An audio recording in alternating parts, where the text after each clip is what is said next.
Nah, leadership nggak cuman kita harus punya gitu, nggak cuman kita harus sadar bahwa kita bisa jadi leader, tapi juga perlu ada istilahnya efektif. Jadi kepemimpinan itu harus efektif.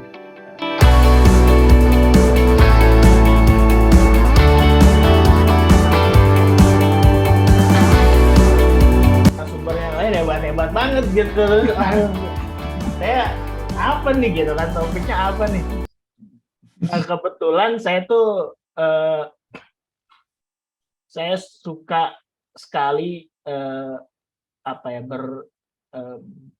berkolaborasi barangkali, berkomunikasi dengan anak-anak muda karena berbagai alasan gitu.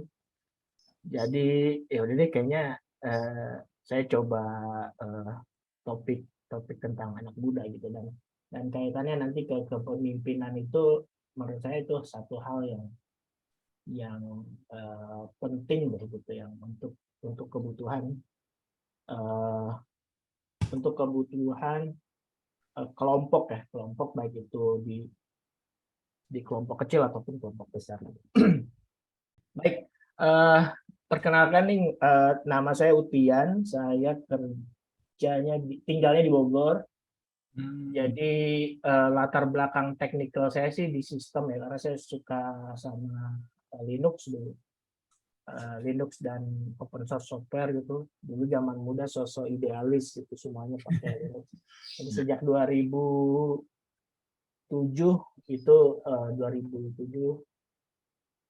saya udah pakai Linux terus.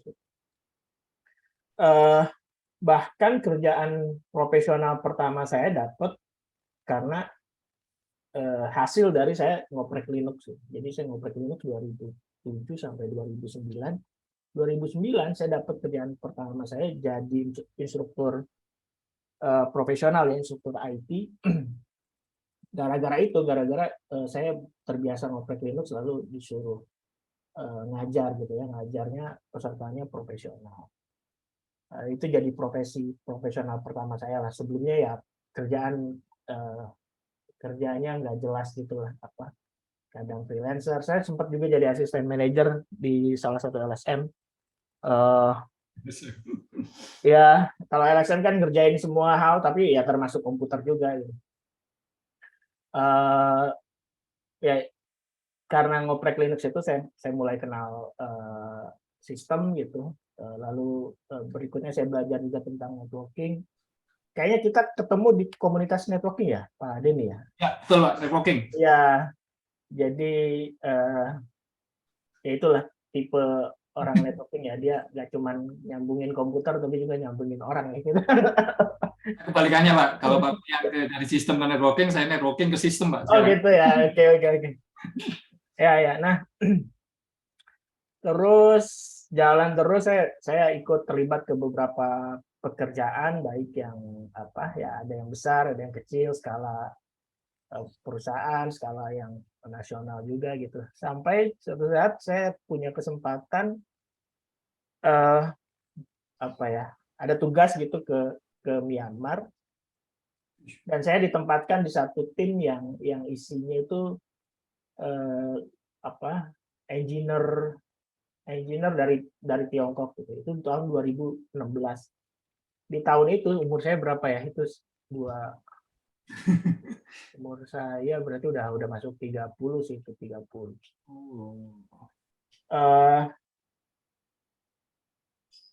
Di sana saya di tempat saya ngerasa saat itu saya kayaknya lumayan deh gitu, kemampuan saya lumayan deh gitu di sini di Indonesia ya. Di Indonesia saya ngerasa pas berangkat tuh, saya berangkat dengan percaya diri ya, anak muda yang percaya diri gitu. Karena di sana tuh waktu itu saya diminta di tim yang sama-sama bantuin nyiapin infrastruktur IT untuk pemilu di sana. Sebagai gambaran, pemilu nasional di Myanmar itu kalau dibandingkan kita di Indonesia tuh sama dengan pilkada Jawa Barat gitu. Jadi pilkada Jawa Barat di sini kapasitasnya gitu secara jumlah Nah di sana tuh udah skalanya udah nasional. Jadi karena sebelumnya saya terlibat di pemilu di kita, terus saya dapat kesempatan pergi ke sana. Nah saya ngerasa saya jago itu lah, makanya nih buat teman-teman yang masih muda jangan sombong ya. Belajar dari kesalahan saya confident sekali.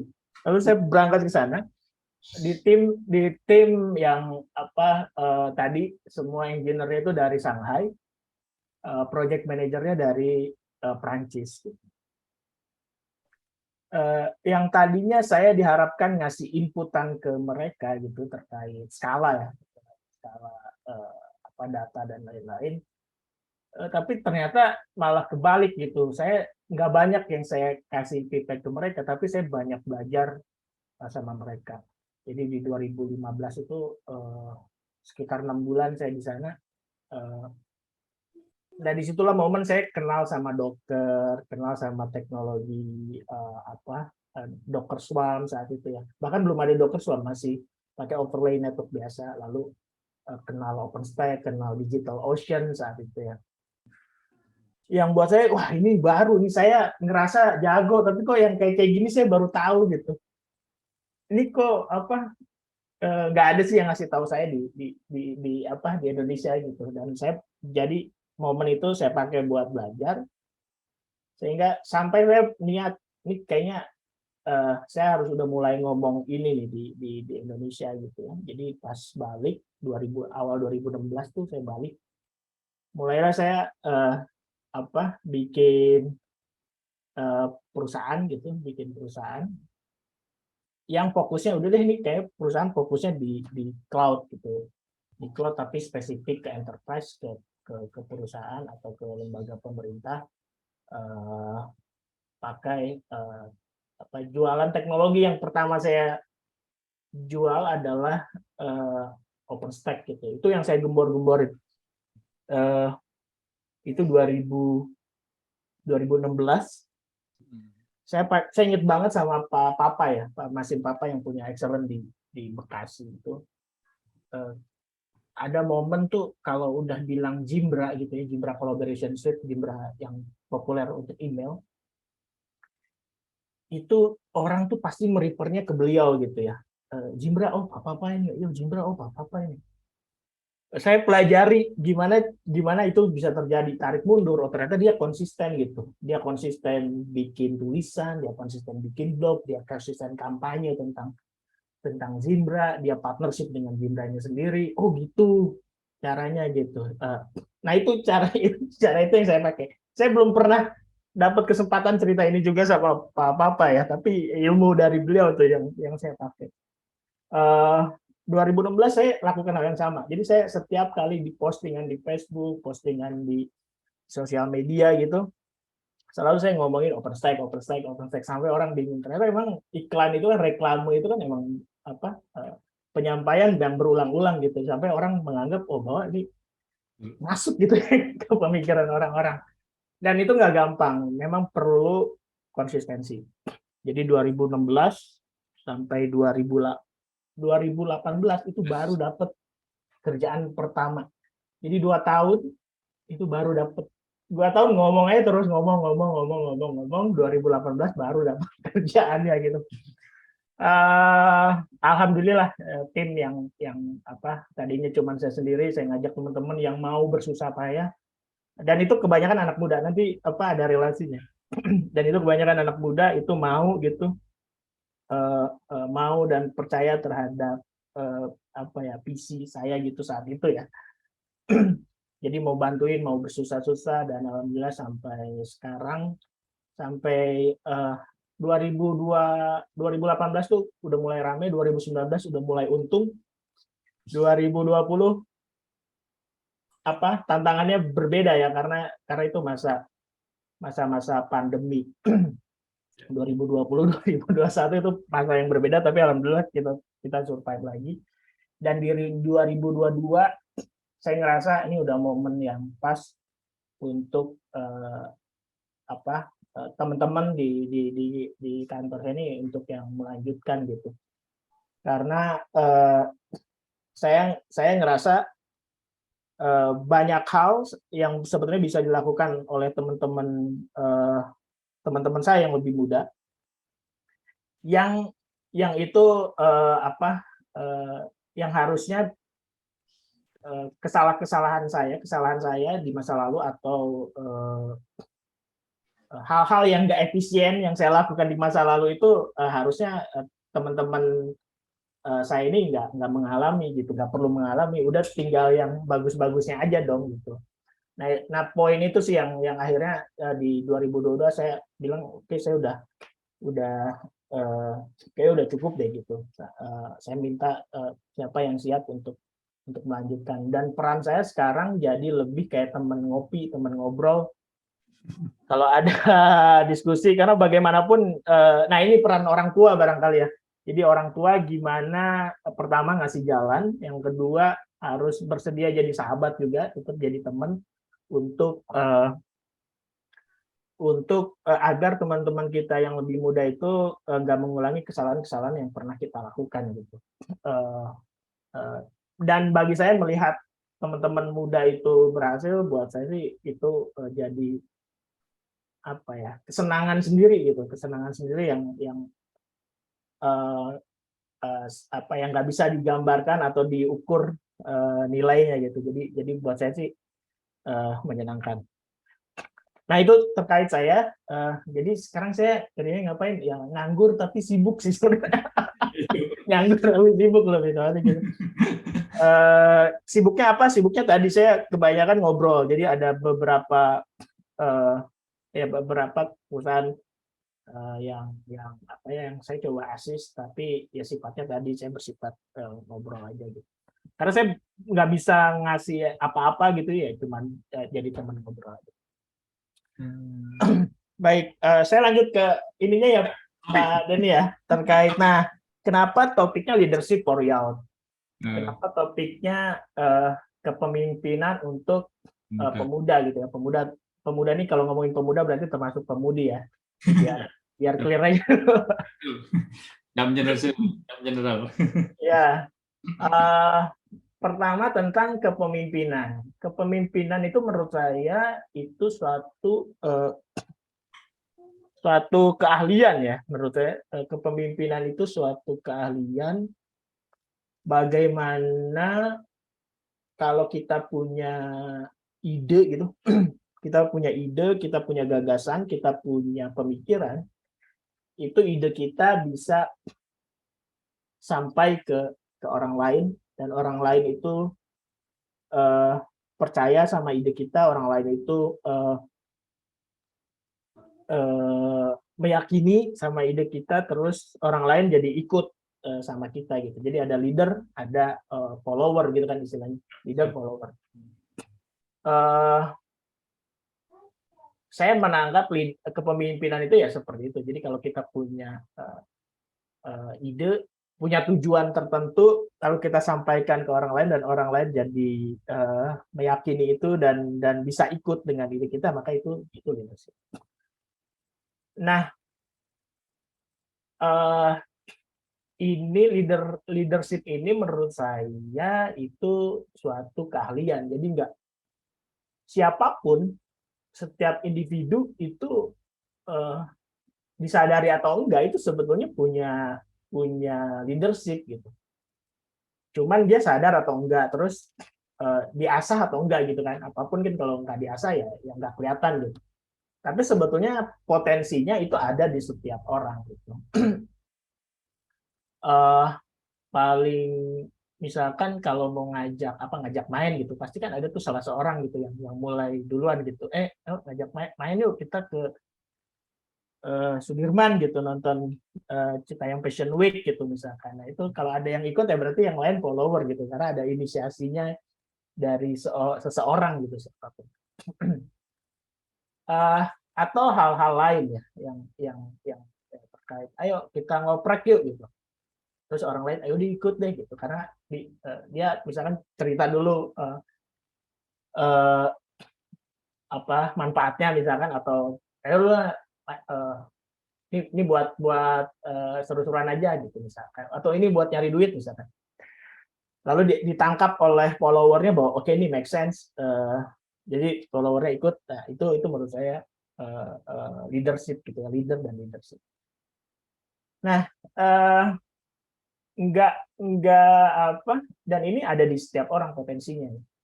Jadi terus saya ambil contoh misalkan banyak orang kan yang kelihatannya ini ya, saya nggak tahu nih teman-teman di sini, banyak orang kelihatannya nggak suka sama Ibu Megawati. Ya dong. Mungkin teman-teman politis, ya, karena beliau sosok politisi ya, atau Ibu Puan Maharani. Ya itu suka nggak suka bebas-bebas aja. Tapi secara leadership ya, ini teman-teman pikirin sama-sama ya. Secara leadership itu termasuk, menurut saya pribadi termasuk yang berhasil. Kenapa? Karena dia bisa mempengaruhi, bisa ngasih visinya terhadap satu kelompok, yaitu partai ya di kasus ini, yaitu partai. Jadi di luar orang boleh suka boleh nggak suka, tapi secara leadership beliau menurut saya berhasil, dan itu adalah salah satu contoh leadership. Atau kalau di teknologi kita kenal istilah kayak Steve Jobs gitu ya. Kalau di Linux ada Linus Torvalds, itu adalah tokoh-tokoh yang kalau di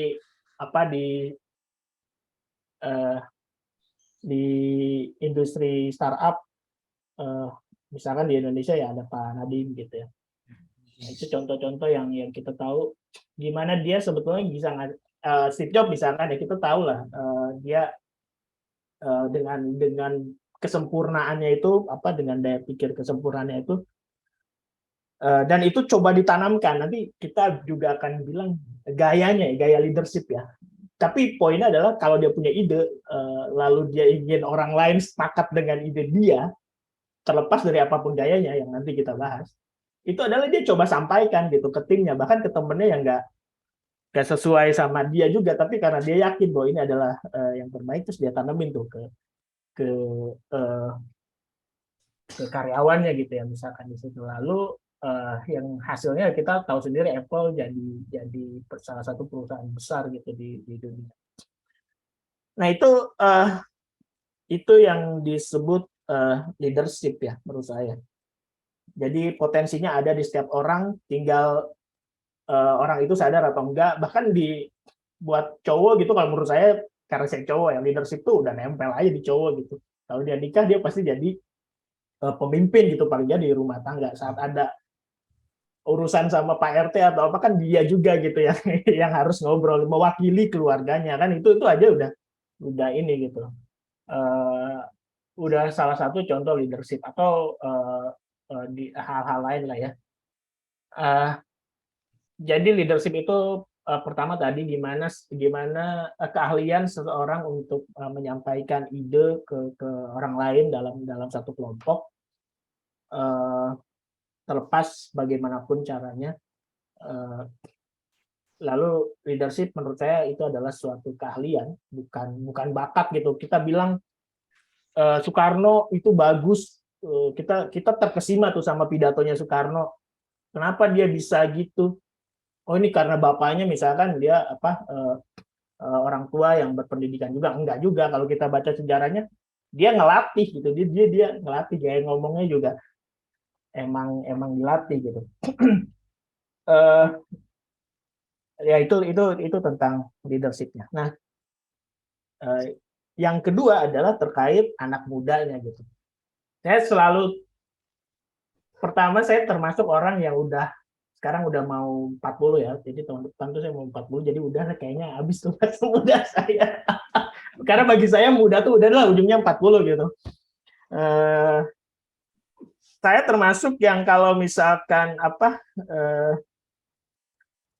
dikasih opsi gitu, lu mau diwujudkan apa keinginannya, saya pengen usianya balik lagi, cuman gitu hal yang nggak mungkin gitu ya. Kenapa? Karena banyak hal yang menurut saya, aduh dulu waktu muda tuh harusnya gue gini gitu. Harusnya saya bisa lebih baik lah intinya gitu. Kenapa? Karena menurut saya pemuda ya mulai dari umur 18, bahkan di beberapa ini itu mulai dari SMP ya, umur 13-an gitu. Karena di saat 15. ya 12-13 ya. Karena di saat itu apa yang dia lihat, apa yang dia rasakan itu akan nempel, akan ke bawah terus gitu. Saya pas SMP itu ada di generasi SMP itu saya di pas reformasi tuh, jadi ke bawah tuh. Saya cukup beruntung lah gitu ya, tahu gimana Orde Baru gitu, yang nggak membolehkan apapun, terus dan Orde setelahnya sampai sekarang yang memblokir apapun gitu. Jadi saya juga ngerasain gitu ya. Jadi dulu diblokir, sekarang kok diblokir lagi. Ya, pemuda dari zaman dulu sampai sekarang itu sebetulnya pertama energinya banyak, dan pemuda itu yang merubah di momen di kejadian-kejadian besar itu pasti biasanya melibatkan anak muda gitu. Yang saya tahu sih gitu. Itu artinya pemuda berpotensi bisa melakukan perubahan gitu. Negara ini merdeka itu karena Soekarno, kita tahu Soekarno yang memproklamasikan, tapi beberapa hari sebelum Soekarno ngomong itu kan dipaksa dulu, dia diculik dulu kan sama pemuda gitu. Ayo lu merdekain kita gitu, merdekain. Itu pemuda sebetulnya. Soekarno sama Hatta ya yang maju ke depan ya, mungkin karena dianggap beliau seniornya gitu. Tapi pemuda di situ berperan gitu. Di kejadian 30 September itu yang kita nggak tahu kejadian persisnya gimana, tapi di situ ada Pak Soeharto gitu yang saat itu masih muda juga gitu, yang akhirnya merubah dari Orde Lama ke Orde Baru. Tahun 98 itu yang historis banget juga, itu semuanya pemuda juga gitu, yang kita jadi ada di fase yang baru lagi gitu. Jadi di era reformasi. Terus yang terakhir yaitu Citayam Fashion Week itu cuman beberapa orang aja, dan itu anak muda gitu, maksudnya JJ, Bonge, Kurma gitu. Mereka yang menginisiasi dan itu ngasih pengaruh ke banyak orang gitu, bahkan di beberapa kota katanya ada bikin hal yang serupa gitu. Bayangin itu anak muda gitu, itu anak muda. Ini di luar kita bilang bagus atau enggak ya, bagus atau enggak, setuju atau enggak, melanggar aturan atau enggak, ini tapi konsep di anak mudanya dulu. Jadi begitu hebatnya sebetulnya anak muda itu bisa berdampak karena energinya tadi yang besar, karena kreativitasnya yang belum terbatas. Kalau saya kan mikir sekarang udah punya istri, udah punya anak gitu. Resiko kalau mau ngapa-ngapain ragu, penuh pertimbangan. Anak muda enggak dong gitu. Udah Soeharto turun aja deh gitu. Dia cuma mikir itu aja. Dan itu di satu sisi ya itu bagus banget gitu. Semangatnya yang tinggi, nggak terkalahkan. Nah, lalu kalau dua ini tadi kepemimpinan, kenapa pentingnya kepemimpinan dibuat anak muda? Karena yang tadi nih, anak muda ini harus karena tadi dia bisa memberikan dampak luar biasa terhadap kelompoknya, baik itu kelompok kecil, kelompok besar, perusahaan, komunitas, negara, bahkan dunia gitu. Karena dia bisa ngasih dampak, maka leadership-nya itu harus diasah kalau menurut saya. Jadi leadership-nya tuh harus dikasih kesadaran bahwa lu tuh bisa jadi leader gitu. Lu bisa jadi leader dengan cara apapun ya, bisa di tempat tadi, bisa dilatih dan lain-lainnya.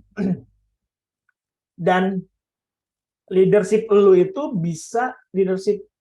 itu bisa membawa kebaikan buat semua gitu, buat banyak orang atau paling nggak buat kelompoknya. Nah ini urgensinya kalau menurut saya, dan itu harus kita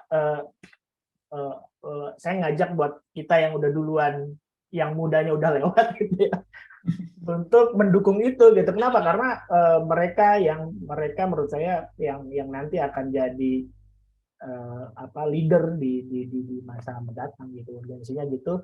Dan kita nggak pernah tahu nanti ada momen besar apa lagi gitu di kita, di negara kita misalkan ya. Startup misalkan, kita lihatlah startup besar itu yang sekarang itu dibangun 5-10 tahun yang lalu saat foundernya tuh masih muda gitu, dan sekarang udah jadi apa istilahnya, udah bukan unicorn lagi, udah duitnya udah banyak banget, anak perusahaannya udah banyak banget. Kita nggak tahu lagi yang akan di depan itu akan seperti apa, dan itu akan ditentukan sama anak muda gitu. Dan kalau anak muda ini punya leadership yang biasa, yang memberikan kesadaran, maka menurut saya sih dampaknya akan dahsyat gitu. Ya, nah leadership nggak cuman kita harus punya gitu, nggak cuman kita harus sadar bahwa kita bisa jadi leader, tapi juga perlu ada istilahnya efektif ya. Jadi kepemimpinan itu harus efektif.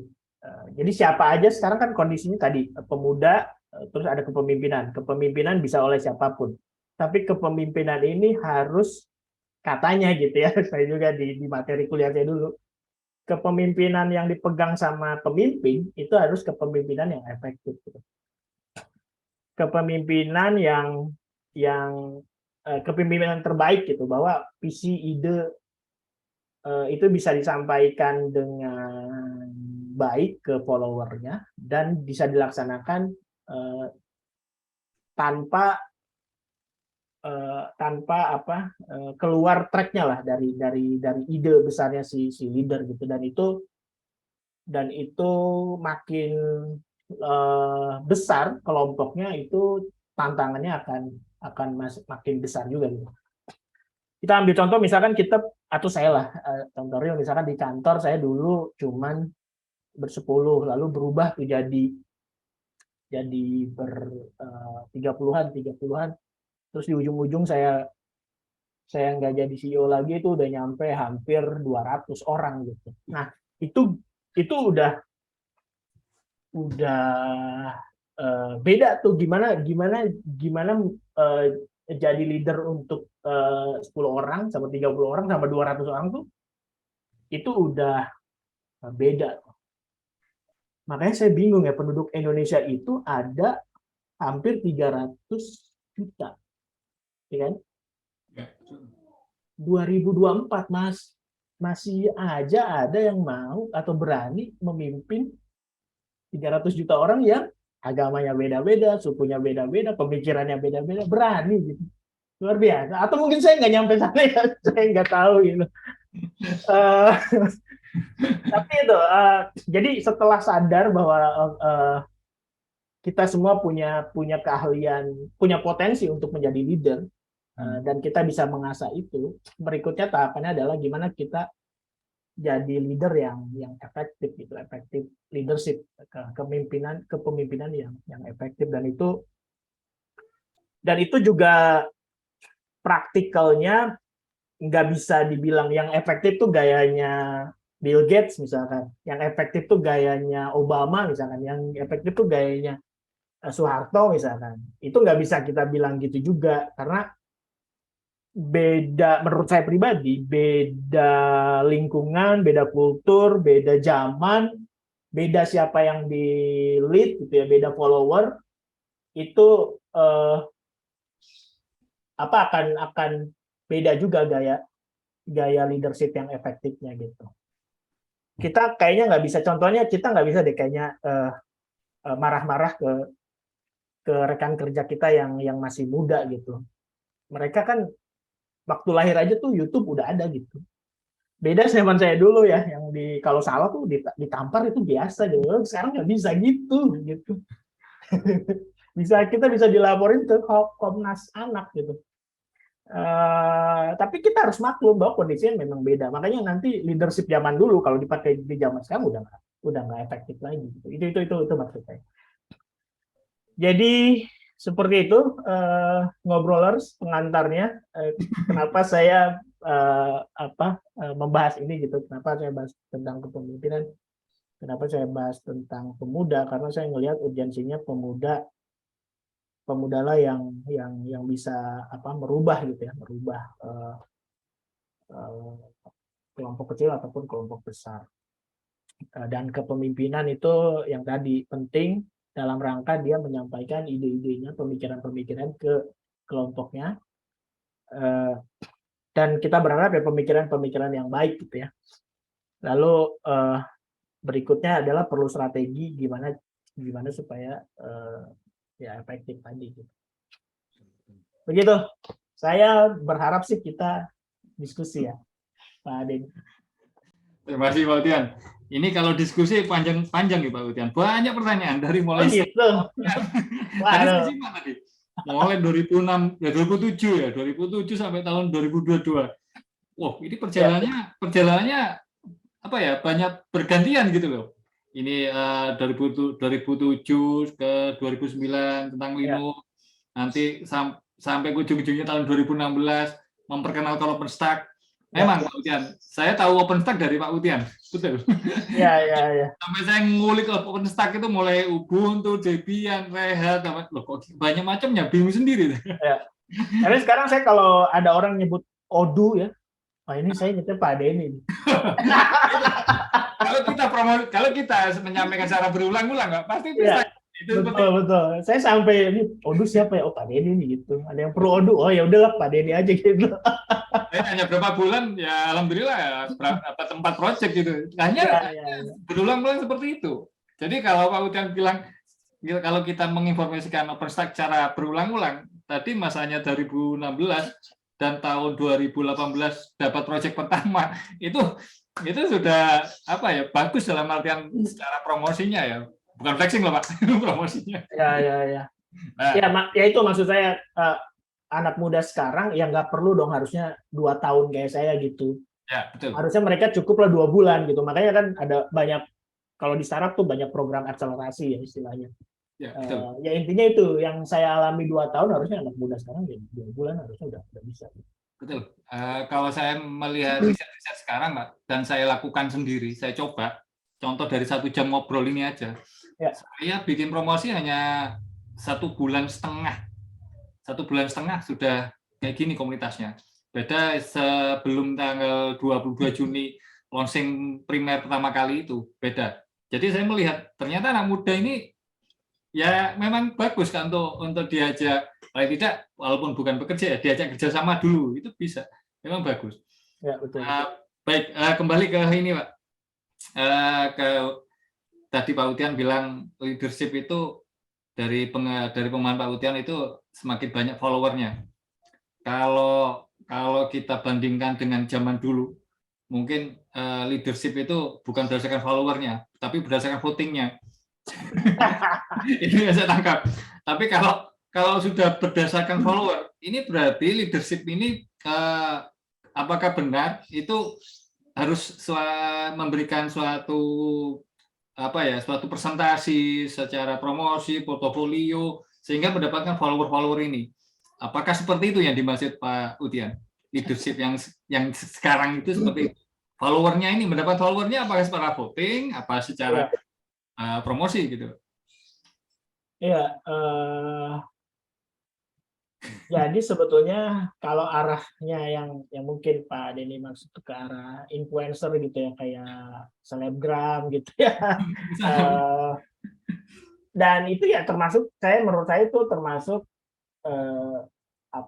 leadership ya. Kalau menurut saya itu juga termasuk leadership. Jadi gini, kita bisa tahu nggak potensi leadership dari seseorang itu bisa sebetulnya pertama dari kemandirian. Kalau dia nggak tergantung dari kecil aja misalkan ya, dia nggak selalu tergantung sama orang lain, itu potensi dia buat jadi leader itu besar. Kenapa? Karena leader itu ya yang biasanya yang diikutin gitu kan. Ada sebagian teman-teman kita itu merantau, ya itu bagian dari sebetulnya potensi yang tadi saya bilang potensi leadership. Ada meme saya pernah lihat, meme yang dibuat mungkin anak muda juga ya.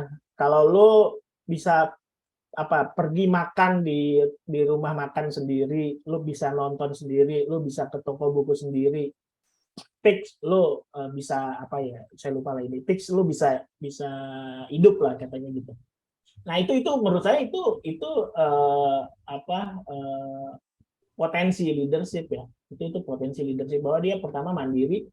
Nah, tahapan berikutnya itu tadi dia bisa menyampaikan ide dia gitu. Nah, di kasus tadi menjadi pemimpin itu berdasarkan voting atau berdasarkan promosi, itu kan menurut saya mekanismenya aja. Gitu. Orang juga nggak akan pilih dia menjadi leader kalau misalkan dia diyakini nggak bisa nih gitu ya, misalkan nggak bisa jadi leader. Atau di kasus misalkan inilah sosial media, kalau misalkan si influencernya itu juga nggak dia kagumi gitu, karena dia nggak dianggap tidak bisa memberikan pengaruh bagi follower, maka dia nggak juga akan diikuti gitu. Jadi tadi baik itu voting ataupun tadi promosi, itu adalah bagian mekanisme bagaimana si leader terpilih ya, dipilih gitu. Nah, jangan lupa juga follower melihat leader itu juga macam-macam. Jadi ada leader yang dikagumi gitu, dipilih menjadi leader karena pintar ngomong ya. Kalau menurut saya, ya benar. Soekarno, ya Soekarno itu kalau kita ngomong kita takjub gitu. Di zaman itu ya, nggak ada sosial media, nggak ada YouTube. Bayangan saya gitu. Kalau kita lihat rekaman video Soekarno tuh kita takjub. Jadi orang kok bisa bicara seperti itu gitu di depan orang banyak, di forum internasional. Kita kan jadi kagum gitu. Kita bisa jadi meyakini bahwa iya nih layak nih jadi presiden gitu kan. Ada yang karena keahliannya ya. Ada dia tuh dipercaya oleh followernya menjadi leader karena keahliannya. Itu yang kita lihat kalau di industri teknologi ya, ada direktur teknologi, ada leader misalkan leader security, ada, karena kita mengakui keahlian dia dalam hal bidang itu, maka dia juga ada leader. Ada yang jadi leader karena anugerah ketampanannya misalkan ya, kalau untuk selebgram ya udah itu dia pakai potensi dia itu gitu untuk mempengaruhi gitu, lalu dia ini jadi seseorang menjadi leader itu ya tadi menurut saya bisa macam-macam, cuman yang tadi apakah setelah sadar bahwa ternyata dia leader nih, ada banyak follower, itu membawa ke sesuatu yang bermanfaat atau enggak. Nah, itu lain masalah ya. Kalau itu udah balik lagi ke leadernya masing-masing. Kita tahu Adolf Hitler itu leader loh. Iya, betul. Adolf Hitler leader semua. Dia bisa menguasai Eropa gitu kan. Tapi kan kita tahu dia tuh orang yang kita tahu dia orang yang dark side-nya itu, sisi gelapnya tuh sangat menguasai dirinya gitu, makanya sangat dibenci. Atau itu juga teori konspirasinya Amerika, saya juga tahu. Tapi yang kita pelajari seperti itu gitu. Dan itu bisa terjadi sama siapapun gitu. Kalau dia udah dikuasai sama sisi jahatnya, maka ya udah followernya juga akan ikut gitu, karena follower kan ngikutin aja gitu. Itu penjelasannya barangkali begitu tadi. Oke, jadi timbul pertanyaan lanjutan ini, Pak. Ya. Leadership itu kan kebanyakan kalau dia dipilih, bukan follower lah, paling tidak ya mungkin follower, tapi follower yang sebagian tertentu yang melihat karakter leadernya itu. Kebanyakan leader ini dipilih karena dia bisa, ya itu tadi, dari ketampanan, dari keahlian, mungkin dari ini juga ya, pinter ngomong, pinter ngomongnya itu tadi. Tetapi ini ada suatu kelemahan. Biasanya kalau kita memilih leader itu berdasarkan dari sisi yang kita melihat. Kenapa? Betul. Yang ada kelemahannya itu kebanyakan, ya ini pengalaman saya selama 20 tahun ini. 20 tahun itu mereka tidak bisa memanage SDM-nya itu sendiri, tidak bisa memanage followernya. followernya apa kata bos akhirnya. Diperintah ikut, diperintah gini ngikut, tapi tidak punya inisiatif. Itu yang saya tangkap sekarang anak-anak muda sekarang seperti itu. Apa kata di atas, apa kata perintahnya. Jadi ide-ide itu jarang muncul. Bukan. Inisiatif akan menyelesaikan suatu pekerjaan, suatu proyek, itu kadang-kadang anak muda masih menunggu perintah. Apakah pemikiran saya seperti itu, Pak? Ya, betul. Realitanya seperti itu, Pak Denny ya. Jadi orang kan apa istilahnya silau aja gitu lihat politisi ngomong gitu ya. Wah, ini kayaknya bagusnya harus dipilih. Saat dia naik dia lupain followernya karena tadi dia cuma ngelihat sekilas gitu. Lalu di kasus tadi yang di pekerjaan juga bisa jadi terjadi ya. Misalkan kita interview nih. Interview ini kayaknya bagus nih gitu ya. Tapi pas kerjanya 3 bulan, wah ini ternyata nggak bagus juga gitu. Tadi inisiatifnya kurang dan lain-lain. Kalau saya melihatnya di Indonesia terutama itu penyebab utamanya menurut saya sih kultur ya, Pak Dendi. Kultur yang memang diwariskan turun-menurun. Saya ambil contoh gini misalkan. Termasuk zaman saya dulu ya. Kita itu waktu sekolah, apalagi SD ya, kita tuh dicekokin banget gitu. Kita tuh menganggap guru kita itu benar, gitu ya. Betul. Bukan keilmuannya yang benar, tapi gurunya yang benar. Jadi dia ngomong apapun tuh udah aja kita terima gitu, karena kulturnya gitu. Dan kita tuh kultur kita juga adalah nggak dari waktu kecil itu kita nggak boleh ngelawan orang tua gitu. Menurut saya orang tua itu ya tetap harus kita respect, tetap harus kita hormati. Tapi dalam rangka pemikirannya atau argumennya itu ya bisa di counter gitu ya, bisa dibantah sebetulnya gitu. Dan itu yang di kultur di kita itu belum biasa kayaknya sampai dengan periode sekarang juga saya ngelihatnya gitu ya. Jadi harus kita pancing dulu tuh baru anak-anak muda mau ngomong. Nah beda dengan waktu saya kuliah tuh kan online, walaupun online tapi kan di sana ya kulturnya kultur Amerika lah ya gitu. Jadi dosen itu sama aja gitu. Dosen tuh bisa kita kritik gitu ya. Sejauh argumen yang dikritik bukan orangnya, bukan subjektif ke orangnya gitu. Jadi ya biasa aja dosen juga bisa salah dan dosennya juga sama aja dia nerima juga gitu kalau statement argumennya benar juga dia terima. Atau kalau nggak ketemu titik temu ya dalam diskusi itu nggak ketemu titik temu, satu pemikirannya A satu lagi pemikirannya B, ya udah juga nggak apa-apa juga gitu, nggak harus semuanya ngikut gitu ya, yang ini harus ngikut yang kanan harus ngikut yang kiri. Tapi nah kebiasaan itu yang menurut saya itu mempengaruhi anak-anak muda ini yang akhirnya tadi dia mau mengumumkakan ide juga ragu gitu, takut salah. Dia juga nggak pernah tadi dibiarin misalkan melakukan hal-halnya sendiri gitu ya, karena itu kan pendidikan zaman dulu.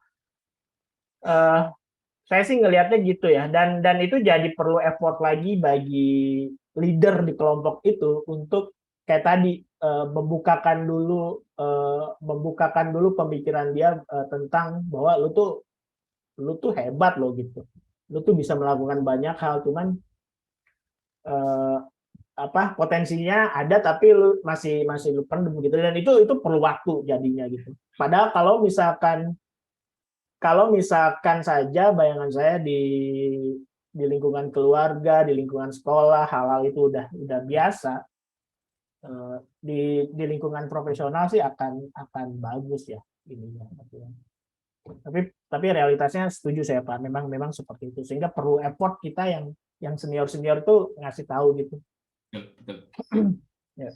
Oke, pertanyaan terakhir Pak sebelum saya lempar ke audiens. Ya, tambah rame, kurang 4 menit saja, saya kurang 4 menit. Nanti audiens selebihnya audiens. Ini yang jadi pertanyaan menggelitik di saya, Pak. Ya. Menggelitik banget. Saya akhirnya terbuka. Bagi manajemen saya sendiri, bagi manajemen pribadi saya sendiri, dan juga manajemen tim. Saya tidak punya karyawan, Pak, tapi tim. Ya. Saya di project itu bikin tim, project A, B itu tim-tim semua. Ya. Ada leadernya setiap tim itu. Ya. Karena pengalaman yang tahun lalu sehingga saya agak paranoid untuk mengambil karyawan itu, Pak. Kalau di daerah itu sulit, Pak. Kalau kita mengambil karyawan bekerja selama tahun-tahun, lebih baik saya ngambil tim. Ya. Tapi timnya solid aja. Ya. Nah, ini yang pertanyaan menggelitik terkait dengan PT BUR teknologi ini. Misalnya kalau kita singkat BITEK.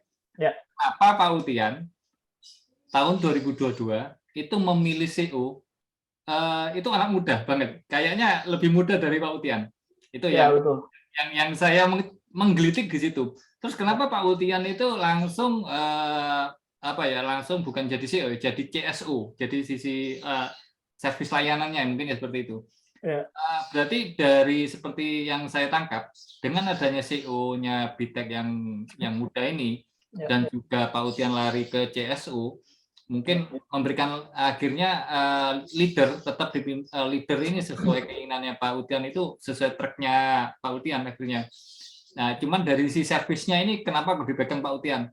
Atau paling tidak Pak Utian lah paling tidak jadi pemegang saham lah. kayak pemegang komisaris lah gitu ya. Komisaris. Komisaris seperti itu menunjuk CEO selama 5 tahun. Ya. Eksekutif yang lain seperti itu. Itu kenapa Pak alasannya Pak? Yang terakhir dari saya. Baik, jadi ada momen bahwa saat engineer itu kan pasti muda-muda ya. Ada yang 18 tahun gitu. 18 tahun. 18 tahun umur saya udah 38, itu gapnya tuh 20 tahun gitu.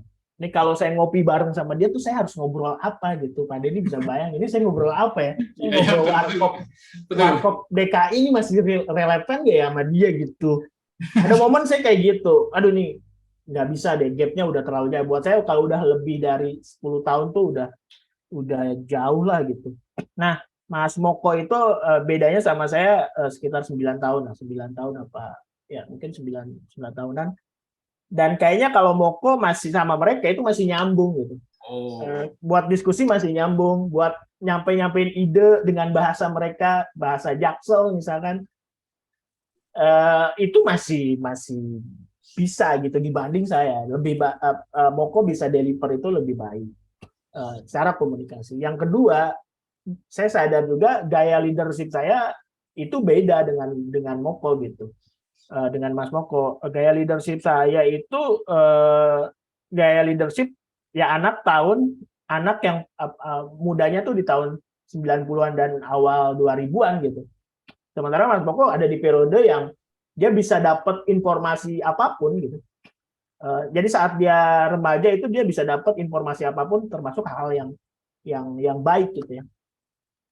Sehingga saya ngerasa yang terkait sama effective leadership tadi itu saya udah nggak efektif lagi gitu. Saya nggak efektif lagi, sehingga saya udah ini buat kebaikan bersama, ini harus diganti gitu. Nah, terus kenapa saya ke CSO? CSO itu di bawah CEO ya. CSO itu di bawah CEO, dan itu sebetulnya sementara. Jadi alhamdulillah 31 per 1 Agustus ini sudah ada VP Service and Operation, anak muda juga dari Makassar.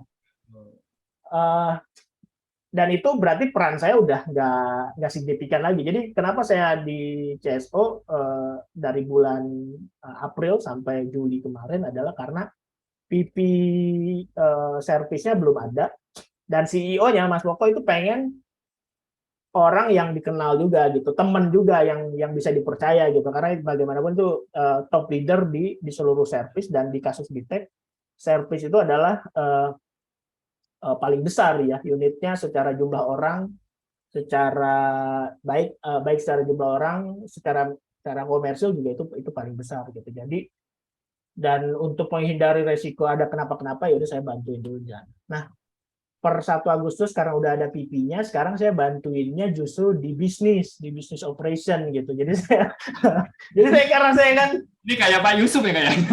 Mungkin. Tapi sebetulnya rencana jangka panjangnya adalah saya keluar sama sekali dari struktur eksekutif, dan itu adalah cita-cita saya pribadi, bahwa saya ingin lihat BTech-nya sendiri saat di-lead sama teman-teman yang lebih muda dengan nuansa leadership yang baru itu, saya pribadi berkeyakinan akan ngasih dampak positif gitu.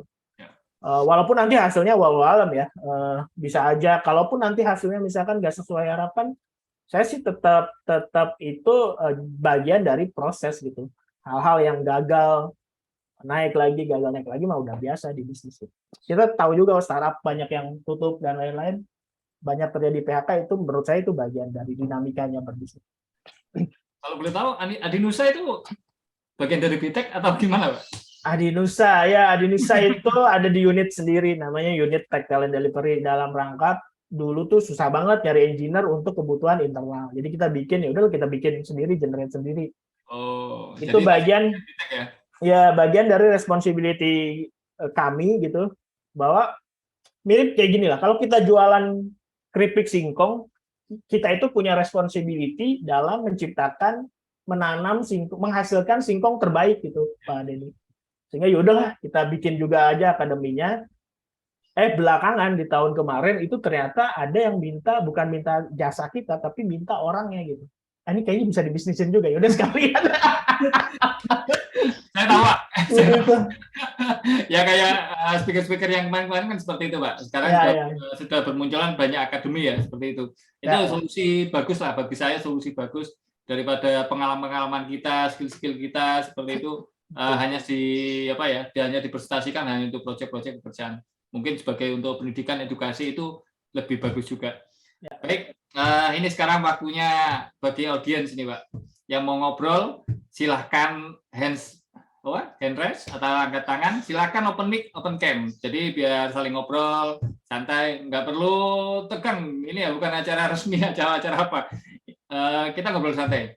Silahkan Bapak-bapak, Ibu-ibu, Mas-mas. Ini kayaknya ada senior kita nih, Pak Utian, Pak Didit.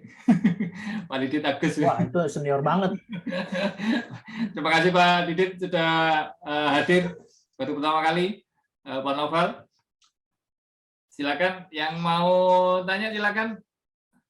Ya Pak Uda Ilham, masa nggak ada pertanyaan yang bikin saya aja banyak pertanyaan ini. Betul. Saya pengen menggali dari sisi personal dan juga dari sisi usahanya Pak Utian ini. Kayaknya memang menarik bagi bagi kita mendapatkan ide seperti itu. Seperti nggak seperti manajemen perusahaan konvensional selama ini. Itu baik SDM, baik mungkin secara ini ya produk seperti itu. Ya, Pak Ilham kayaknya. Ini bagus sih. Pak udah Ilham ini. Iya. Oke, silakan udah Ilham. Oke. Halo Mas Utian, apa kabar? Halo Pak, baik Pak. Gini sih Mas, kan kayak di BTech kan tuh kayak semua kan masih muda-muda semua Mas ya. Nah jadi kalau ngelit di dalamnya ada orang tua gimana ya Mas?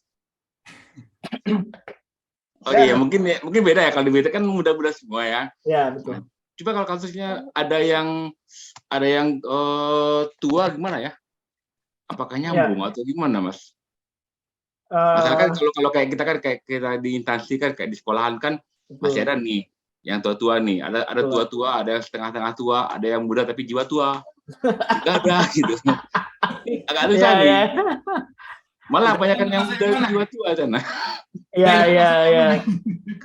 Gitu Mas. Coba Mas, gimana pandangannya Mas? Iya, baik Pak. Pak Ilham, aduh. Mas. Pertama kalau untuk kasus BTech sih memang BTech direncanakan gitu ya, diprogram untuk semua personilnya itu muda-muda, memang direncanakan seperti itu. Sehingga dalam waktu misalkan 5 tahun ke depan tuh ya masih tetap aja anak-anak muda gitu di dalamnya. Nah, untuk yang tua-tua untuk yang senior gitu ya, untuk yang lebih senior itu bagaimana? Kalau saya sih melihat senior itu tetap diperlukan ya, tetap diperlukan dari aspek experience-nya gitu, dari aspek perspektif pengalamannya. pengalamannya itu yang sebetulnya diperlukan untuk teman-teman yang lebih muda dalam menjalankan aktivitasnya. Tapi jangan lupa juga pengalaman itu juga nggak ada apa-apanya dibanding expertise. Jadi kadang tuh kita juga, pengalamannya udah panjang tapi expert nggak gitu. Jangan-jangan dia cuma pindah kerja tapi nggak expert gitu kan. Kan beda ya yang berpengalaman sama yang expert gitu, expertise gitu, yang ahli gitu. Ya kalau sulit juga sih tapi kalau di lembaga swasta seperti di perusahaan saya sih itu ya udah aturannya strict aja. Kami juga nggak ngelihat di beberapa kasus sebelumnya yang kami lihat adalah performance atau kontribusi. Jadi kalau misalkan kontribusinya memang valid gitu ya, tentu ada ukurannya lah, kita bisa tentukan itu dengan berbagai metode gitu. Tapi kalau misalkan kontribusinya memang valid ya maka kita akui gitu bahwa beliau berkontribusi dan kita dan selayaknya juga beliau dapat kompensasi yang baik gitu, cukup gitu. Tapi kalau enggak ya kita ada beberapa tahapan juga agar yang senior ini untuk juga mengikuti pola, apalagi di industri teknologi ya, itu harus mau belajar gitu, harus minimal meeting sama pakai Zoom tuh bisa gitu kan ya. Ya mau nggak mau karena memang sekarang ya seperti itu gitu, kita nggak bisa juga pakai cara yang dulu gitu. Memang ya challenge-nya begitu sih, Pak Ilan. Mungkin kalau di lembaga lembaga pemerintah misalkan ya nggak sulit kita nggak sedikit kita temui misalkan di kasus saya misalkan implementasi pemanfaatan misalkan e-office aja misalkan ya, tapi untuk level-level pejabat yang senior itu kan udah senior banget gitu. Terus jadi username sama passwordnya yang pakai kan ajudannya gitu, yang lebih mudah gitu. Terus padahal yang teorinya dalam teori keamanan informasi harusnya ya dipegang sendiri gitu kan. Tapi itu realitasnya. Ya menurut saya sih yang ideal itu memang dilihat dari kontribusinya. Mau dia muda, mau dia senior, ya berdasarkan kontribusinya gitu. Tapi balik lagi ke kultur kita kan nggak enakan ya sama orang tua ya. Ya itu dia, nggak enakan ya. Dilemanya seorang pemimpin kan gitu, dilemanya leadership. Betul. Lihat orang tua ini gimana enaknya gitu. Ini satu tips saya buat leader anak muda ya, itu harus siap dibenci sih kalau menurut saya. Harus siap dibenci. Maksudnya pertama luruskan dulu niat ya. Kalau saya nih, ini yang gaya saya lah. Pertama luruskan dulu niat. Misalkan kita ingin mengkoreksi yang senior, yang lebih senior dari kita. Oke, saya akan melakukan ini karena ini untuk perbaikan yang bersangkutan setelah saya dapat feedback macam-macam gitu, dan juga untuk kebaikan organisasi ini misalkan gitu ya. Lalu akan saya sampaikan. Nah, kita nggak pernah bisa mengontrol bagaimana respon yang bersangkutan terhadap kita gitu, atau terhadap rekan-rekan kita. Bisa jadi dia terima, alhamdulillah. Tapi bisa jadi marah. Nah kalau marah ya udah, kita juga harus bisa terima gitu. Dia jadi kesel sama kita bisa jadi nggak temenan lagi. Kalau menurut saya resikonya leader itu ya harus bisa mau dibenci juga sama orang gitu. Karena ya ada istilah kan, leader itu nggak jualan es krim ya, nggak bikin senang setiap orang gitu. Bahkan es krim aja kayaknya ada yang nggak suka, kan kalau es krim durian itu ada yang suka ada yang enggak juga gitu. Jadi menurut saya sih gitu, Pak Ilham. Saya nggak tahu tuh menjawab pertanyaan ya. Ya, masalah kan gini, ada masalah. Ya gini kan, kadang-kadang dalam satu kasus gini pas ini ya, pas dia ada kasus gini, kadang di pihak kalau di kayak yang kita pakai istilah senior lah, yang kawan-kawan yang cukup senior ini, dia malah itu kan jam asistensinya dengan anak muda.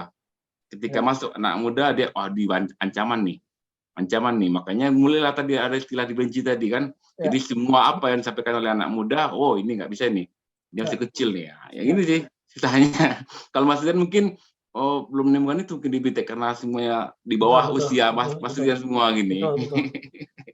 Nah, kalau kayak kami mungkin kita mau ngomong gini, Bapak ini kok kayak nggak suka gitu. Kalau kita datang ke sana itu sebuah ancaman dia kan, ini saingan nih, ini mengganggu kenyamanan saya gitu. Itu sih yang kita temukan.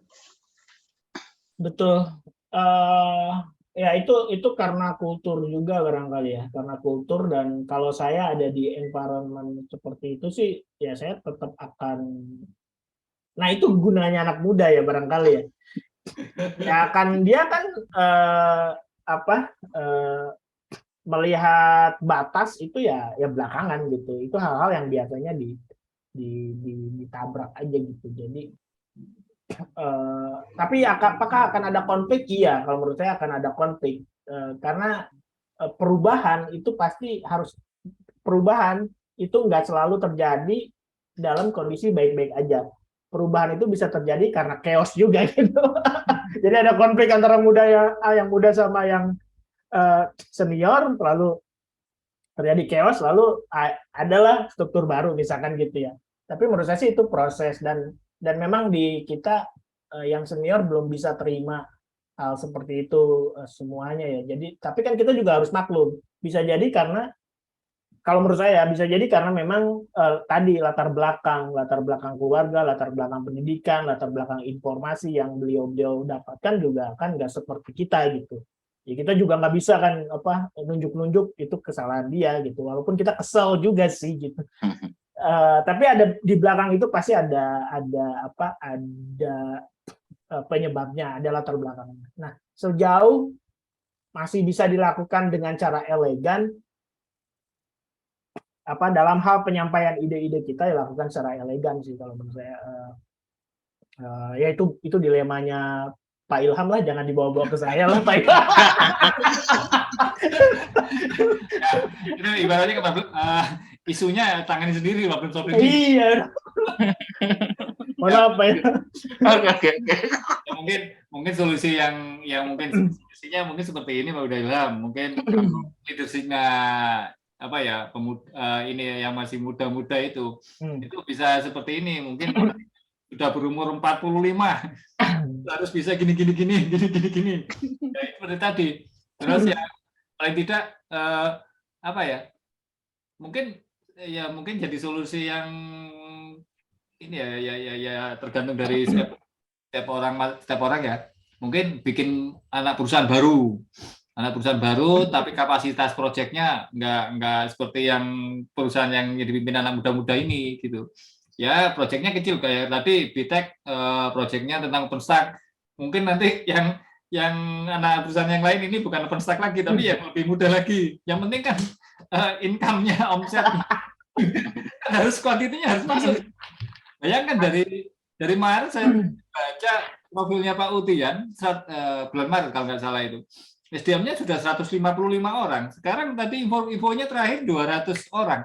Saya nggak bisa berpikir itu gimana manage-nya itu 200.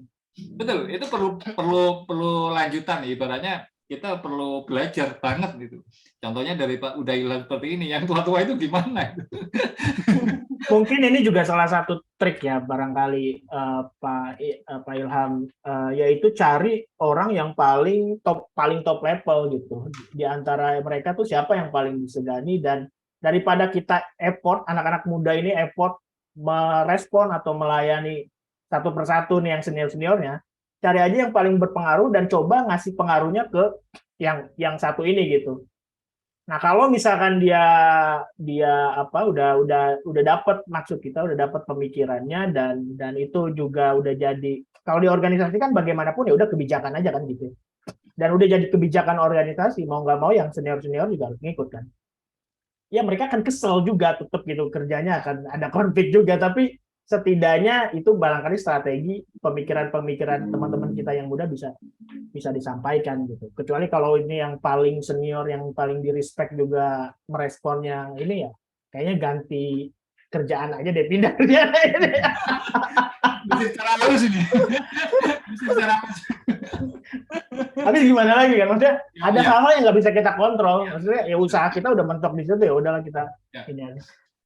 Biasanya yang sudah senior ini gajinya gede-gede ini. Ya itu dia.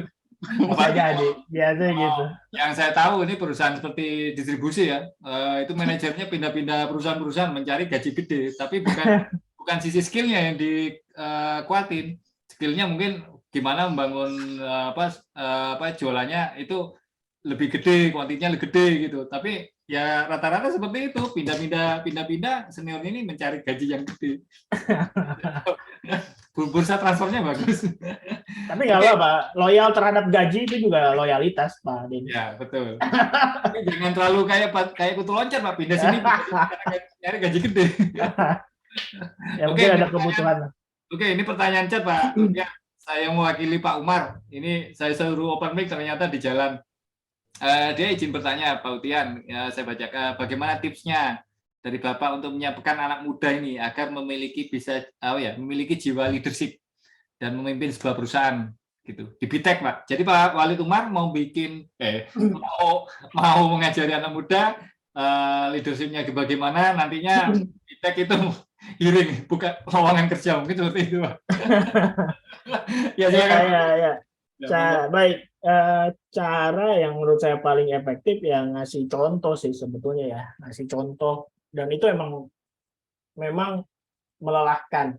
Itu proses yang melelahkan. Jadi ngajarin rekan-rekan kita yang lebih muda untuk ke tahapan itu proses yang menurut saya melelahkan ya. Kalau misalkan kita mikirin lelahnya aja gitu. Tapi mungkin biar kita konsisten ya ingat juga dampak yang akan terjadi terhadap keseluruhan, dampak positifnya juga kita harus ingat gitu. Jadi menurut saya cara yang paling efektif adalah ngasih contoh gitu, ngasih contoh dan ngasih peluang mereka berekspresi sesuai dengan gaya mereka, kebiasaan mereka, gaya komunikasi mereka gitu. Jangan kita jejalkan gaya-gaya kita gitu. Tapi kan yang penting kan yang tadi ya, kalau leadership mah masalah menyampaikan ide aja. Gaya mah harusnya bebas dong gitu. Gaya kita sama gaya teman-teman kita yang muda itu bebas aja. Kalau saya gayanya straight aja, langsung nih, ada apa isu langsung aja putuskan. Tapi gaya teman-teman saya, Mas Moko misalnya, dia harus ngobrol dulu sama teman-temannya, sama VP-nya. Dan itu menurut saya lebih baik gitu, lebih baik dapat keputusan yang lebih dipertimbangkan gitu. Kelemahan saya langsung memutuskan waktu segera adalah bisa jadi ada efek yang nggak kepikiran gitu. Jadi menurut saya ngasih contoh tentu dengan gaya kita sendiri. Ada momen misalkan saat itu ada kerjaan satu proyek harus shift 24/7 gitu. 24/7, bayangan saya ini akan ada tim saya yang nginep gitu kan. Atau paling nggak dia akan standby di sana sementara orang lain tidur di rumah, ini orang akan standby di sana. Anak-anak muda sekarang itu nggak kenal tuh istilah shift itu nggak kenal gitu. Mungkin istilah shift kenal, tapi istilah onsite gitu ya, harus onsite kan sekarang gayanya remote gitu. Itu berat buat mereka gitu. Apa yang saya lakukan saat itu adalah saya nginep di tempat mereka kerja. Jadi selama saya lupa 3 hari apa 5 hari gitu, 3 malam atau 5 malam saya nginep di sana. Tujuannya biar apa? Kalau ada yang pertama tentu saya ngasih tahu, oh ini bisa kok, nyaman kok, ada tempat mandi, nyari makan di mana lokasinya, itu saya bisa jawab saat ada pertanyaan. Yang kedua, kalau ada yang protes nih, saya juga bisa sampaikan tentu dengan cara yang baik. Saya bisa kok di sana nginep gitu. Jadi saya ada di posisi yang bisa jawab pertanyaan mereka. Kenapa? Karena saya tahu kondisinya gitu. Dan itu kan melelahkan ya buat kita. Itu udah bukan tipe orang begadang loh, iya kan, dibanding mereka gitu. Tapi ya itu kita harus pahami dan gak cuman dari, kalau bisa diobservasi, tapi kalau misalkan itu harus dilakukan, menurut saya dilakukan. Istilah di kami itu leader harus mau basah-basahan. Basah-basahan itu ya udah barengan gitu. Di meja tuh lu lagi bikin apa? Oh, lagi ngoprek apa? Oh, ngoprek ini. Ya udah kita barengan gitu. Karakter orang-orang karakter yang senior ya beda-beda juga. Ada yang sabar, ada yang juga gemes gitu ya. Dia nggak bahas juniornya di situ, bahasnya di belakang gitu. Ada juga yang gitu, tapi itu tetap di kultur organisasi ya itu lu leader harus mau bahasa-bahasan, artinya mau ngajarin gitu. Dan ngajarinnya harus ngasih contoh. Jadi bahasa-bahasan dalam arti kami ya itu ngasih contoh.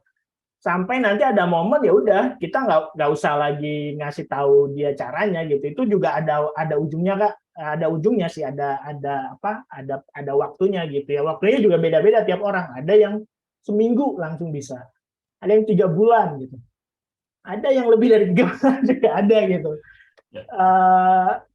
Ya itu menurut saya cara pertama. Jadi nyontohin, langsung terlibat. Yang kedua adalah yang tadi, jangan jejalkan cara kita dengan ke mereka gitu. Bagaimana cara mereka beli ya biarin aja. Cara kita sama cara dia beda ya udah nggak apa-apa. Yang penting tadi tujuannya ya. Tujuannya sih mau kemana sih tim ini gitu, atau organisasi ini mau kemana ya. Sejauh tujuannya ke sana, dia mau pakai cara apapun. Ya, anak-anak muda zaman sekarang kan kreatif ya. Menurut saya takjub lah. Mau apa, misalnya mau bikin apa, dia main game dulu gitu, mabar dulu, habis itu baru tuh ngoprek. Tapi kan kelar juga gitu. Daripada kita marah-marah, habis juga energi kita kan gitu. Biarin aja main gitu. Yang penting dia tahu apa yang harus dikerjain. Jadi ya menurut saya 2 itu. Yang pertama mau basah-basahan, mau jadi mentor istilahnya. Yang kedua, jangan paksakan gaya kita dengan ke mereka gitu. Gitu Pak Walid. Baik, ini Pak Walid mungkin seperti itu dulu Pak. Pak Utian nggak bahas langsung nih. Oh ya, dan terima kasih. Oke, mungkin saya banyak pertimbangan sebetulnya Pak Utian. Ya. Kalau dari sisi sistem integration ya seperti Pak Utian ini yang punya Pak Utian ini, dibandingkan yang proyek-proyek yang perusahaan yang di proyek-proyek infra, saya kalau menerapkan sistemnya Pak Utian itu agak kurang percaya.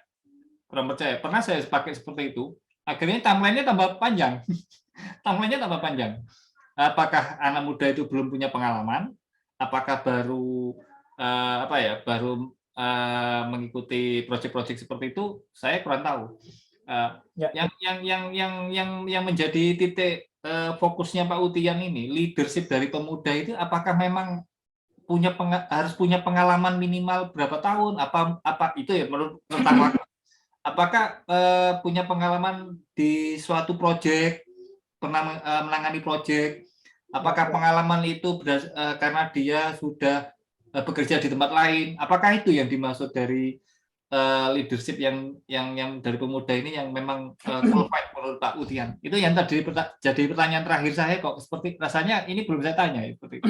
Ya udah nih, saya agak tarik mundur nih sebelum merespon Pak Denny. Jadi saya sering kan ikut-ikut acara SMK kan. Ya. Acara SMK, TKJ, SIJA gitu kan. Ya, saya seringlah diundang-undang gitu. Terus setiap acara itu setelah menyanyikan lagu Indonesia Raya tuh ada yel-yel TKJ bisa gitu kan. Nggak bisa. Ya, terus yang saya bikin lucu cuman ya itu mereka yel-yelnya tuh sambil di mukanya yang saya tangkap tuh sambil nggak yakin bisa nggak ya aku gitu. TKJ bisa gitu kan, gurunya termasuk gitu. Celakanya gurunya termasuk TKJ bisa, tapi nggak yakin. Pak Ilham mana nih, mungkin paham juga. Tapi saya paham kondisi mereka gitu ya. Banyak hal di luar kontrol sekolah juga gitu, kurikulum, menteri, presiden dan lain-lain, fasilitas misalkan. Itu banyak hal. Tapi kan kita nggak mau terjebak sama itu ya. Maksudnya kita mau larut dalam situasi negara ini ya boleh-boleh aja gitu. Kemarin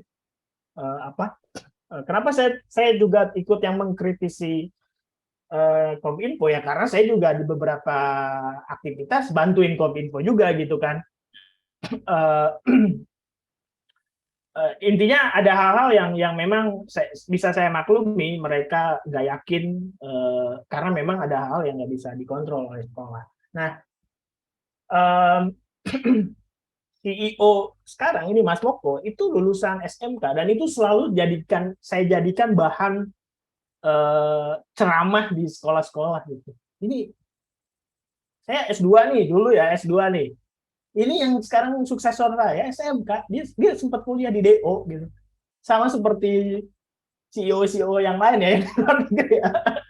Sempat kuliah di DO. Dia saya belum tahu Mas Moko mau lanjutin lagi atau enggak.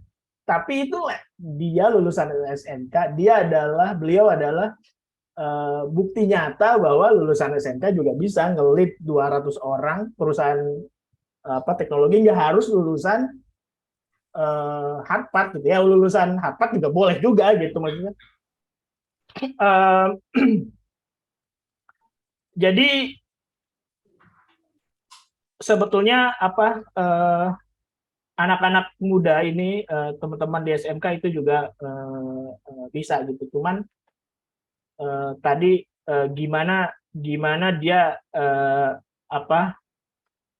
ya ini juga saya sih melihat ada istilahnya jalan Tuhan juga barangkali atau untung-untungan gitu ya.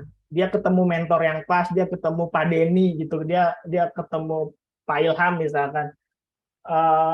Ya ada jalan dalam tanda petik ada pengaruh pengaruh alam juga barangkali gitu.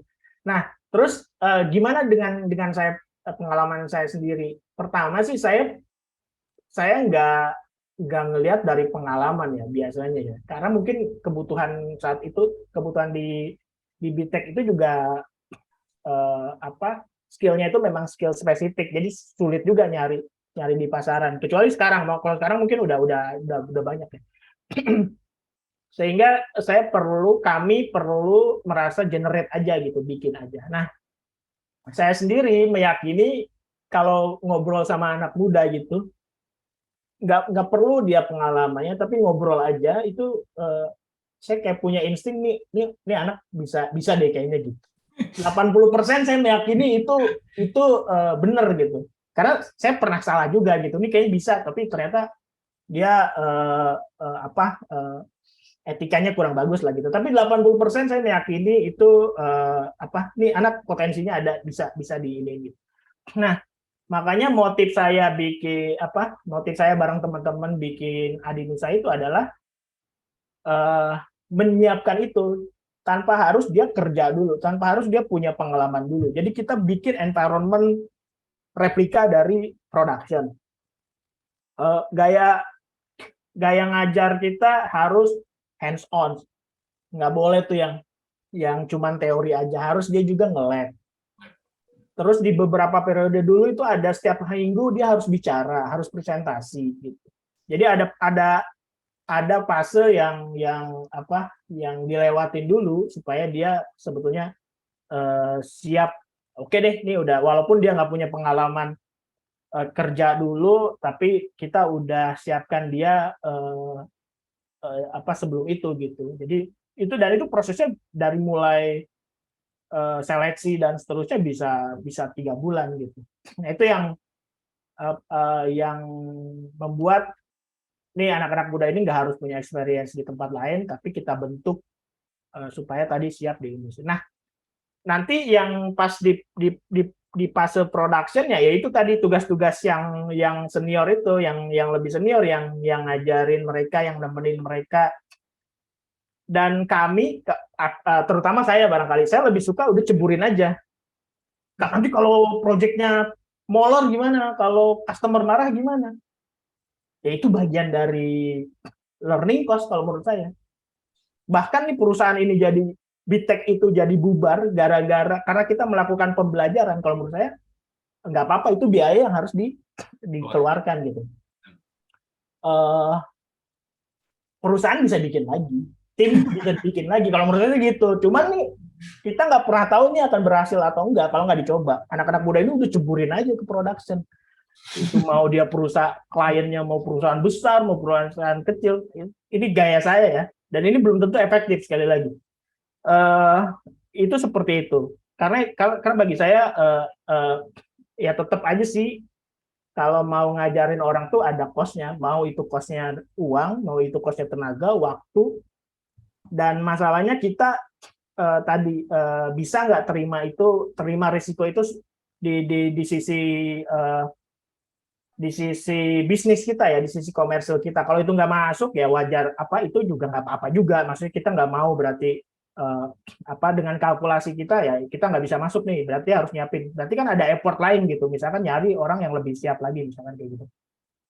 Tapi kan kalau itu kan bisa dikalkulasi nilai untuk rekrut orang yang pengalamannya 2 tahun misalkan, sama generate orang yang baru lulus terus kita generate, itu kan bisa dikalkulasi nilainya berapa sih gitu, untungan yang mana sih, prosesnya cepetan yang mana sih gitu.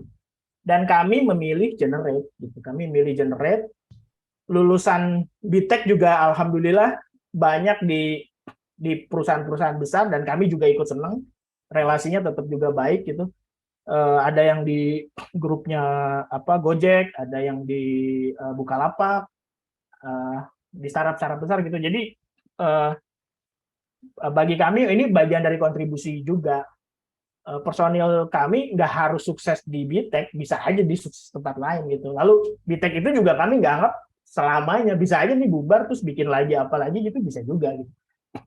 Buat kami sih seperti itu. Nah itu agak liar sih barangkali ya. Saya makanya yang sekarang Mas Moko itu lebih kalem gitu gayanya. Dan saya sih seneng ya, seneng karena itu nuansa baru juga, nuansa leadership, jadi nggak sembrono kayak saya. Pemikirannya tuh lebih matang, sehingga yang tadi yang mengurangi juga tadi resiko-resiko yang mungkin terjadi, kayak bahkan sampai bubar gitu perusahaannya, itu jadi lebih berkurang gitu. Walaupun ini situasi yang berbeda ya, maksudnya saya bisa aja jawab karena ini situasi yang berbeda gitu, tapi ya mungkin ini memang momennya sih. Begitu Pak Denny. Jadi ya terutama berarti Pak Utian dengan Mas Moko ini saling percaya, intinya seperti itu, saling percaya sama gaya kepemimpinan, sama gaya manajemennya Pak Mas Moko ini. Baik Pak Utian, ini sudah jam 8.30, nggak terasa ya? Nggak terasa. Sebenarnya banyak pertanyaan. Ini barusan ada chat dari Pak Alim, itu sebetulnya pertanyaan yang sudah dijawab sama Pak Utian. Sudah dijawab sama Pak Utian. Mungkin ini saya bikin closing statement aja dari Pak Utian untuk event ini, biar kita yang baru tahu Pak Utian, yang baru tahu Pak Utian, kayaknya kalau ini sudah bilang seperti ini, kayaknya ingin lebih lebih banyak waktu lagi untuk bisa ngobrol bareng dengan Pak Utian. Akhirnya saya gini Pak Utian, ini satu lagi. Kemarin ada request banyak dari YouTube, dari komennya YouTube, dari yang WA ke saya. Itu mau kapan Pak 1 jam ngobrol bisa ngundang speaker wanita, perempuan. Nah, itu. Akhirnya saya belum, yang terlintas di pikiran saya itu satu, Pak. Anak muda ya Pak ya, anak muda. Ananda Dwi. Ya, betul. Ananda Dwi. Nah, ini saya lihat profilnya Ananda Dwi ini, ternyata lulusan dari BTech ya Pak ya, betul Pak ya? Iya. Masih di BTech sekarang, di tim unit 1 juga ya. Betul. Ya itu yang saya. Tapi kayaknya jobnya tambah ini Pak ya. Jadi speakernya tambah banyak ini dari. Dia mau ke Bangkok ya kalau nggak salah. Saya juga udah satu kantor tapi jarang ngobrol juga. Dia mau ke Bangkok, saya dengar ya. Iya, ke Jakarta ini yang APS Community yang saya tahu juga Bangkok itu. Saya dengan ini Pak ya, mohon izin aja dengan Pak Utian. Kapan-kapan Pak Utian dengan Mbak Ananda Dwi, panggil kakak Ananda Dwi, ngobrol bareng di sini edisi khusus ya, saya undang. Mungkin ini bisa bikin kita terinspirasi, CEO yang senior juga CEO yang anak muda-muda ini. Baik Pak Udian, saya beri waktu closing statement untuk Pak Udian untuk mengakhiri event ini. Mau silakan Pak. Ya, waduh ini susah nih, bagian yang susah nih. Ya ini meneruskan pertanyaannya Pak Alim itu aja. Ya, buat teman-teman yang masih muda gitu, yang belum usianya 40 tahun menurut saya, apalagi yang di awal-awal 18 sampai 30 tahun itu dan belum nikah terutama ya, itu banyak hal yang teman-teman bisa lakukan gitu, dan risikonya itu menurut saya masih kecil. Jangan takut, jangan ragu. Kalau diyakini bahwa cita-citanya itu baik dan bisa ngasih manfaat ke sebanyak-banyaknya orang, ya lanjutkan gitu, teruskan. Dan itu adalah salah satu tadi ya, karakteristik leader gitu, dan memang nggak gampang, tapi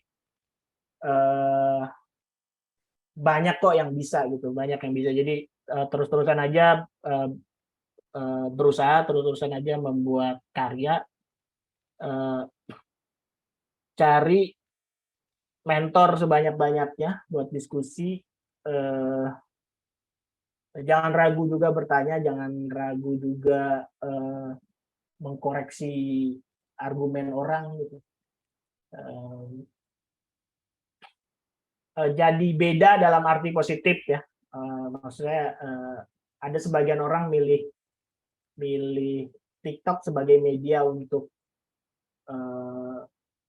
misalkan joget-joget, misalkan, yang nggak apa-apa, itu nggak salah juga, tapi ada sebagian orang lagi milih TikTok sebagai media untuk presentasi hasil ngoprek dia, dan itu kayaknya bisa lebih kepake gitu buat misalkan di dunia profesional.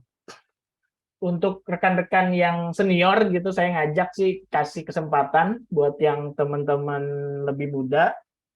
Jangan-jangan mereka nggak berkembang karena kita nggak ngasih kesempatannya, karena kita nggak ngasih ruangnya gitu. Bahkan kita yang Fashion Week dibubarin itu saya termasuk yang protes gitu ya. Ya biarin aja, kalau menurut saya dia tetap ada jadi fasilitas. Memang nggak sempurna, ada yang salah di situ, yang salahnya aja dibenerin, kenapa harus dibubarin gitu. Ya kita harus mau gitu. Ini dalam rangka pemikiran jangka panjang aja gitu. Kalau kita mau, karena kita juga kan punya anak gitu, kita juga punya penerus kita, dan kasih ruang buat rekan-rekan kita yang muda untuk mereka tumbuh, berkembang gitu. Dan kita akan melihat dampaknya nggak langsung. Proses mentoring mereka juga perlu waktu yang panjang. Tapi suatu saat sih saya yakin kita akan sama-sama gitu ya, mudah-mudahan ya, insya Allah ngelihat hasilnya gitu, baik itu di kelompok kecil ataupun kelompok yang lebih besar. Terakhir ya, saya mengutip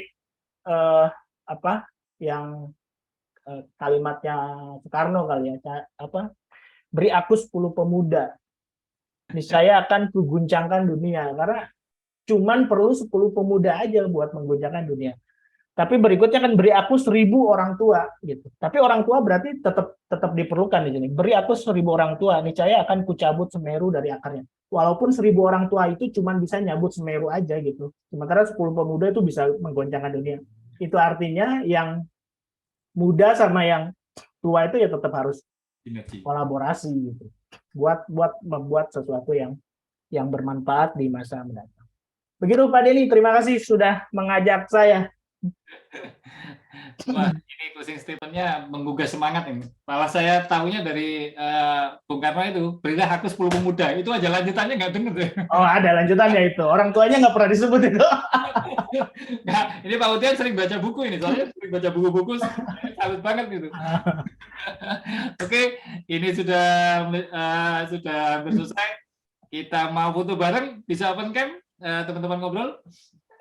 Kalau ini ya, boleh open cam, jadi kita tahu siapa yang hadir. Ini kayak baik, ini yang hadir walaupun sedikit, tapi saya buka aja Pak Utian, walaupun yang hadir sedikit kemarin seperti eventnya Mbak Suro, tapi viewernya memecahkan rekor, hanya berapa hari, 5 hari sudah hampir 250 viewer. Itu jadi walaupun yang hadir secara Zoom ini sedikit, tapi nanti di channel YouTube 1 Jam Ngobrol itu viewernya saya sampai heran sendiri. Oke. Ini sudah keluar semua ini. Tapi saya cuma mau ngobrol aja, kok saya agak nggak peduli sih sama viewernya ya. Karena di channel YouTube saya juga gitu, saya mau ngomong apa ngomong aja. Ya, ini baru pertama kali Pak konsep eventnya kita kok dibanding yang lain itu berdua kayak yang lain, kalau kita ngobrol bareng supaya teman-teman ini yang biasa komen ngobrol di medsos itu terbiasa pakai ketik, akhirnya bisa tersalurkan lewat seperti ini. Oke, sudah saya screenshot untuk yang ada sekarang. Untuk itu saya tutup event kali ini. Terima kasih banyak Pak Utian Ayuba. Suatu saat akan saya menghadirkan Anda kembali, dan saya mohon maaf hanya seperti ini event saya, sederhana sekali, nggak sih? Keren. Yang penting topik itu bisa memberikan manfaat bagi teman-teman di sini, juga teman-teman di komunitas yang lain. Baik, untuk teman-teman yang sudah hadir, terima kasih banyak dan mohon maaf. Saya ucapkan selamat malam. Assalamualaikum warahmatullahi wabarakatuh. Waalaikumsalam warahmatullahi wabarakatuh. Terima kasih semua. Pamit Pak Denny.